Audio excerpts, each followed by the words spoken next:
My name is Sarah. I used to think silence was weakness, until I learned it could be the loudest sound in the room.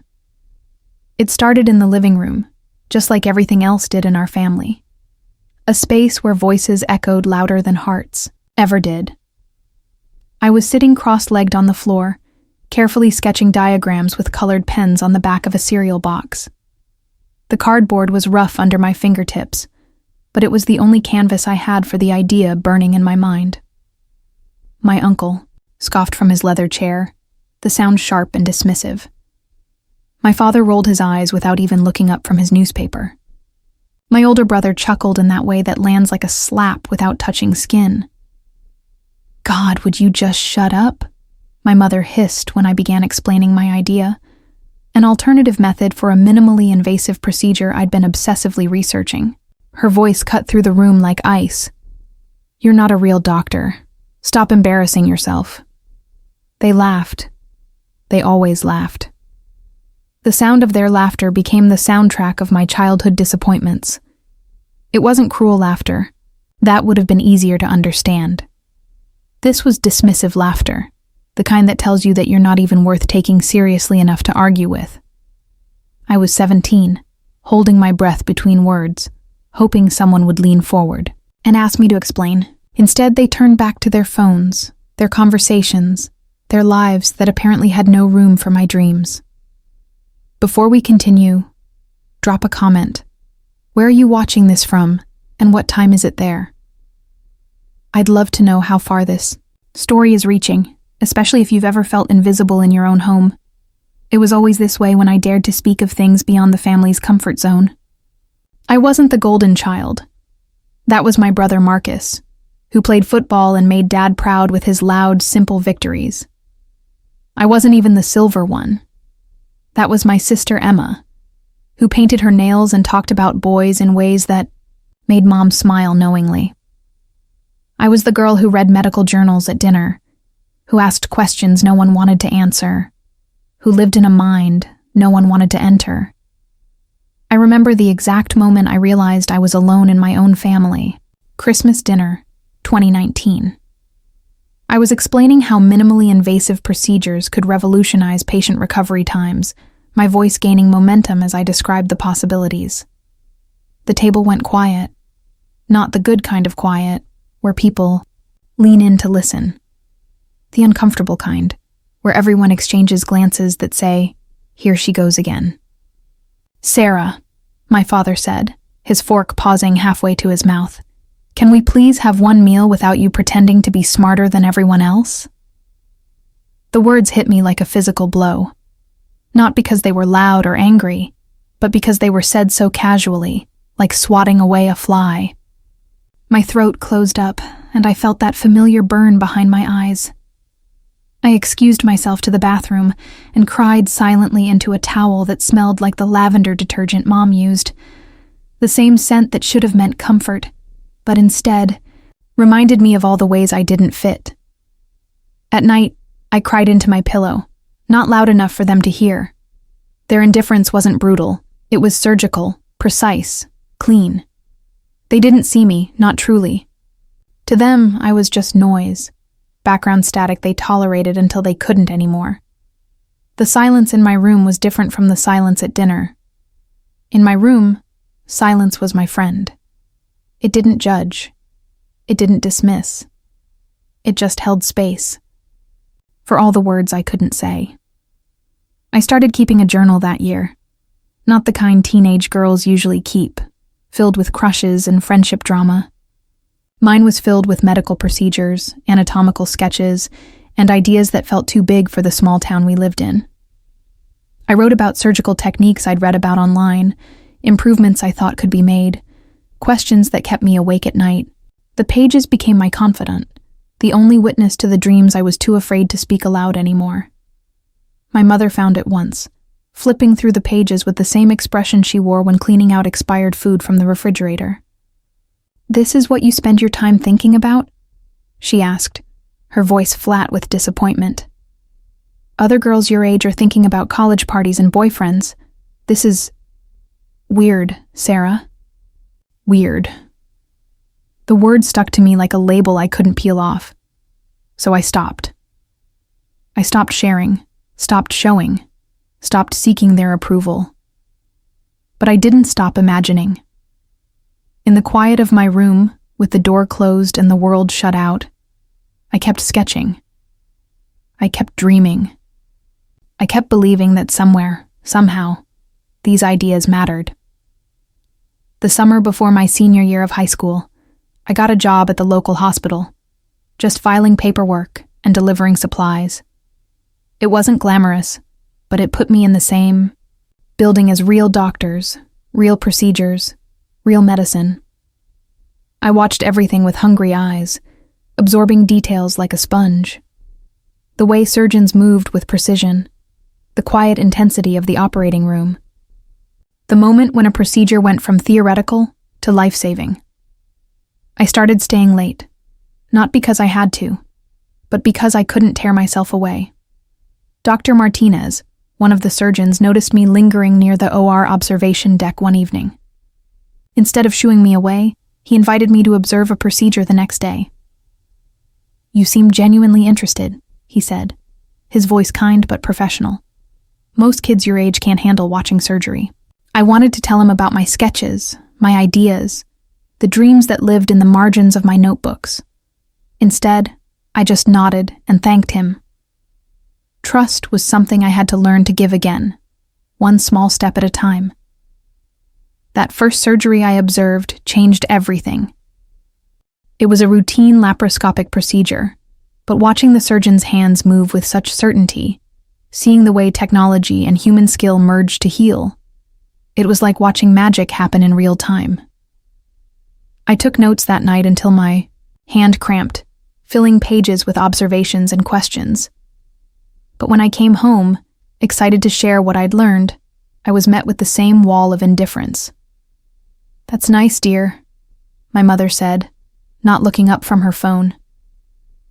My father asked if I'd remembered to pick up his prescription. My siblings weren't even in the room. The silence that followed felt heavier than usual. It pressed down on my chest until I couldn't breathe properly. I went to my room and sat on my bed, staring at the notebooks filled with ideas that no one wanted to hear. For the first time, I wondered if they were right. Maybe I was just a kid with delusions of grandeur. Maybe my ideas really were worthless. But then I remembered the surgeon's hands, steady and sure. I remembered the way Dr. Martinez had explained the procedure, patient and thorough, treating my questions like they mattered. Maybe my family couldn't see what I saw, but that didn't mean it wasn't real. I made a decision that night. I would stop trying to make them understand. I would stop needing their approval to know my worth. I would retreat inward, not in bitterness, but in building something they couldn't touch with their dismissal. College became my escape plan. I applied to schools far from home, places where nobody knew me as the weird girl who thinks she's a doctor. I worked double shifts at the hospital, saving every penny for application fees and deposits. My family barely noticed the long hours. I was gone, which hurt and helped in equal measure. The day my acceptance letter arrived from the university with the best biomedical engineering program in the state, I held it in my hands like a treasure. I wanted to run downstairs and show them, to prove that someone, somewhere, thought I was worth investing in. Instead, I sat on my bed and let the tears fall.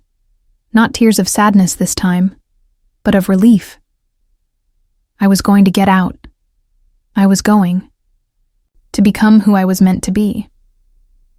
When I finally told them about my acceptance, the reaction was predictably lukewarm. "That's great, honey," my mother said, in the same tone she used to acknowledge that I'd taken out the trash. My father nodded, absently, and went back to his crossword puzzle. Only my brother bothered to ask what I'd be studying, and when I told him biomedical engineering, he wrinkled his nose. "Sounds boring," he said, and that was the end of the conversation. I started packing that night, even though I wouldn't leave, for months. Each item I folded into boxes felt like a small victory. a step toward a life where my voice might finally matter. I packed my notebooks carefully, wrapping them in old t-shirts like precious artifacts. They were coming with me to a place where ideas were currency and curiosity was celebrated. The night before I left for college, I couldn't sleep. I walked through our house in the dark, memorizing the spaces where I'd felt so small. The living room where they'd dismissed my dreams. The kitchen where my questions had been met with silence. The hallway where I'd learned to make my footsteps quiet so I wouldn't disturb anyone. I wasn't angry anymore. Anger required energy I needed for other things. I was just done. Done trying to fit into a family that had already decided I didn't belong. Done shrinking myself to make them comfortable. Done apologizing for taking up space with my ambitions. In the morning, they hugged me goodbye with the same casual affection they'd show to a neighbor moving away. My mother reminded me to call. My father said to study hard. My siblings were already busy with their own lives, their own priorities that didn't include me. As I drove away, I looked in the rearview mirror once. The house grew smaller, until it disappeared entirely, taking with it the version of myself who had begged for their approval. The girl driving toward her future was someone new. Someone who had learned that the most important voice in the room is sometimes the one that refuses to be silenced. College was like stepping into sunlight after years in a cave. For the first time in my life, I was surrounded by people who asked questions instead of rolling their eyes when I spoke. My professors didn't just tolerate my curiosity. They fed it, challenged it, pushed it to grow in directions I never imagined possible. Retreated inward, but not in bitterness, in building. In a quiet corner of the university library, I found my sanctuary. The medical section became my second home, and I scribbled late into the nights when the building was nearly empty, except for the security guard who learned to nod at me as he made his rounds. My diagrams turned into drafts, my drafts into models. I borrowed anatomy books so often the librarian, Mrs. Chen, would just slide them across the counter without looking, sometimes adding a gentle, "Don't forget to eat, Sarah," when she noticed I'd been there since morning. The procedure that had haunted my thoughts since high school began to take clearer shape on paper. It was a variation on laparoscopic surgery, but with modifications that could reduce patient trauma by 30% and cut recovery time in half. I worked on it obsessively, refining each detail until my fingers were stained with ink and my eyes burned from the library's fluorescent lights. I never told my family about my progress, not because I wanted to surprise them, but because they didn't ask. Because by then, silence had become our shared language. They talked around me, about me, never to me. Our weekly phone calls became exercises in polite distance. They'd ask about my grades in the same tone someone might ask about the weather. I'd give them the same surface-level answers, keeping the real parts of my life safely tucked away where their indifference couldn't touch them. "How's school?" my mother would ask. "Fine. Good grades." "That's nice, dear. Your brother got promoted at work." And then the conversation would drift to Marcus's latest achievement, or Emma's new boyfriend, or anything that wasn't the fact that their daughter was potentially on the verge of contributing something meaningful to medical science. I learned to fill the silences with questions about them, deflecting attention away from myself like I was protecting something precious. During winter break of my junior year, I came home with a portfolio full of research and designs. Part of me still hoped, despite everything, that they might finally see what I was working toward. I left my notebooks on the kitchen counter one morning, casually, hoping someone might flip through them and ask questions. My father moved them to make room for his coffee cup without even glancing at the pages. My mother used one as a coaster for her tea mug, leaving a perfect ring stain on 6 months of work. The message was clear. Even when I wasn't speaking, my ideas were still just clutter to them.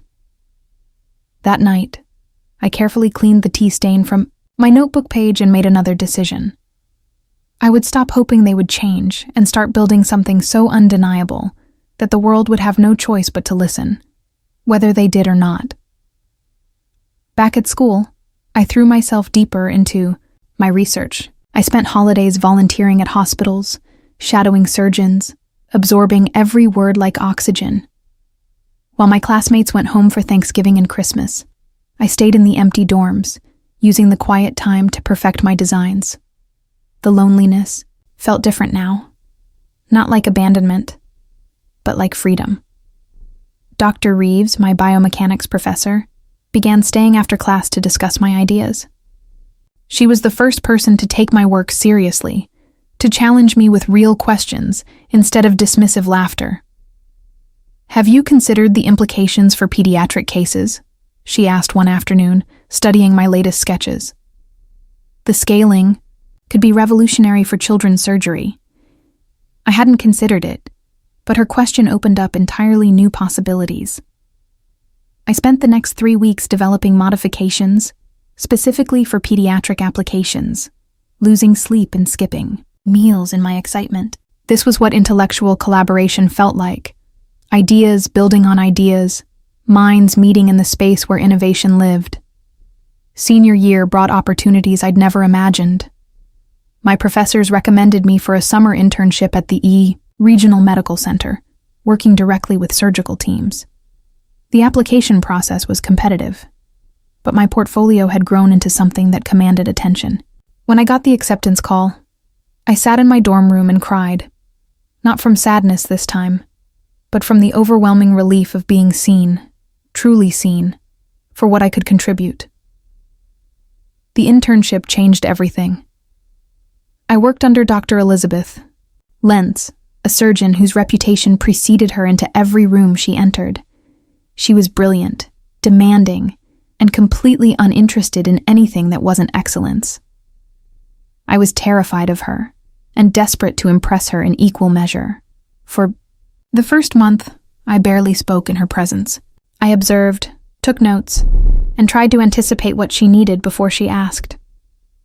My diagrams and modifications stayed safely tucked away in my personal notebooks. I'd learned too well the sting of premature sharing, but Dr. Lentz noticed everything. One day, during a particularly challenging laparoscopic procedure, she paused mid-operation and looked up at the observation deck where I was taking notes. "Miss Harrison," she said, her voice carrying clearly through the intercom, "you've been writing frantically for the past hour. Either you're composing a novel, or you're seeing something the rest of us are missing." My face burned with embarrassment. The other interns turned to look at me, and for a moment, I was 17 again, sitting on the living room floor with my colored pens and cereal box diagrams, waiting for the laughter to start. But Dr. Lentz wasn't laughing. She was waiting. I was thinking about the angle of approach, I said, my voice barely above a whisper. If you modified the entry point by 15 degrees and used a slightly smaller trocar, you could reduce tissue damage without compromising visibility. The operating room went quiet. Dr. Lentz studied me through the glass for a long moment, her expression unreadable behind her surgical mask. "Show me," she said. My hands shook as I made my way down to the OR prep area. Dr. Lentz met me there, having passed the procedure to her resident. I pulled out my notebook with trembling fingers, flipping to the page where I'd sketched my modifications. She studied the diagrams in silence, occasionally asking me to clarify a detail or explain my reasoning. Her questions were sharp, professional, probing. Nothing like the dismissive comments I'd grown up with. When she finally looked up from the notebook, her eyes held something I'd never seen directed at me before. Respect. "How long have you been working on this?" she asked. "Since high school," I admitted. "It started as just sketches on a cereal box." A small smile tugged at the corner of her mouth. "The best innovations often do.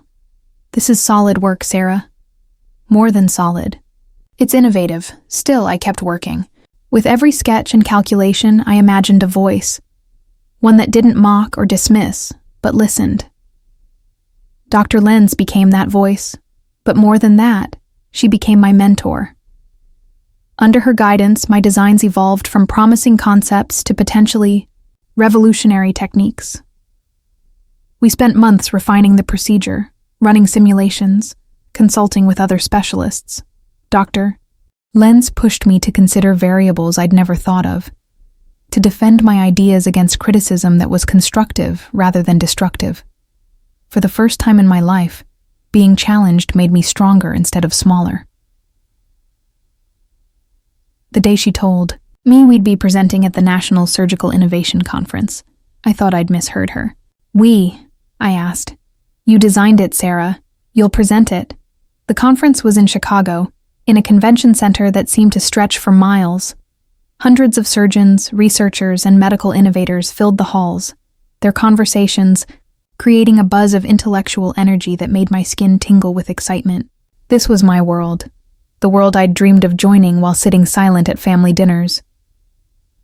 My presentation was scheduled for the third day of the conference. I'd practiced it so many times I could recite it in my sleep, but standing backstage, waiting for my name to be called, felt like standing at the edge of a cliff. Everything I'd worked for, everything I'd built in the silence of my rejection, came down to the next 20 minutes. Ladies and gentlemen, the moderator announced, please welcome Dr. Elizabeth Lenz and Sarah Harrison, presenting their innovative approach to minimally invasive laparoscopic procedures. I walked onto that stage on legs that felt like water, but my voice was steady when I began to speak. I talked about tissue trauma reduction, about recovery time improvements, about the pediatric applications that could change children's lives. I showed the diagrams that had evolved from cereal box sketches into professional medical illustrations. I answered questions from some of the most respected surgeons in the country, and for once, no one was rolling their eyes or telling me to shut up. The applause when I finished felt like thunder. Some people stood. Several surgeons approached afterward, asking for copies of my research, wanting to discuss implementation in their own practices. Dr. Lenz stood beside me with quiet pride, introducing me as the brilliant mind behind this innovation.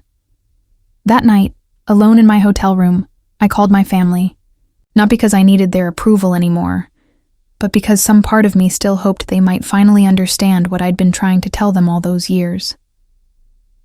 Guess what happened today? I said to my mother, unable to keep the excitement completely out of my voice.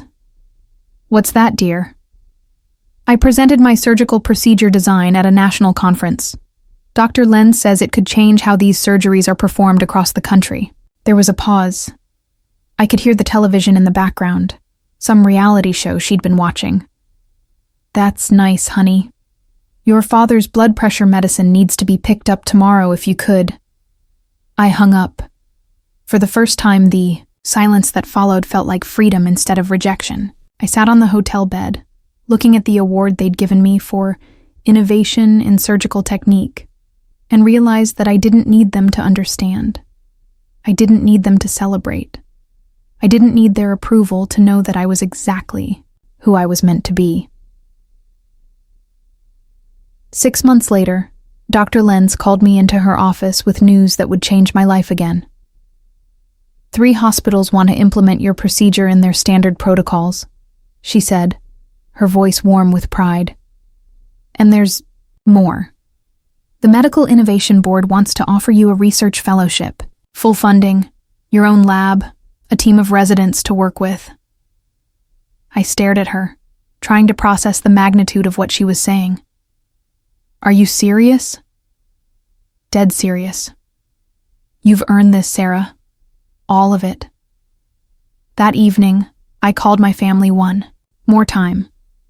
Not to share the news, I'd learned that lesson, but to tell them something I needed them to hear. I wanted to let you know that I won't be calling as often anymore, I told my mother, my voice calm and clear. I'm starting a new position, and I'll be very busy. Oh, she said, sounding mildly surprised. Well, that's fine, dear. We know. You're busy with your work. It's not just work, Mom. It's a surgical innovation that's going to help thousands of patients. It started with those sketches I used to show you on cereal boxes, the ones you told me were embarrassing. For the first time in our conversation, there was real silence, not the dismissive kind, but the kind that happens when words finally land where they were always meant to go. "Sarah," she said quietly, and I could hear something different in her voice. Something that might have been recognition, or regret, or both. "I need to go," I said, not unkindly. "I have a presentation to prepare for tomorrow." After I hung up, I sat in my apartment, paid for with my fellowship stipend, and looked at the framed photo on my desk. It wasn't a family picture. It was a photo from the conference, showing me at the podium, gesturing toward the screen where my diagrams were displayed for hundreds of medical professionals to see. In that photo, I was exactly who I'd always known I could be. Someone whose voice mattered, whose ideas changed lives, whose silence had been transformed into something powerful and purposeful. They had told me to shut up, but the world had asked me to speak. And I finally understood that some voices don't need permission to be heard. They just need the courage to refuse to be silenced.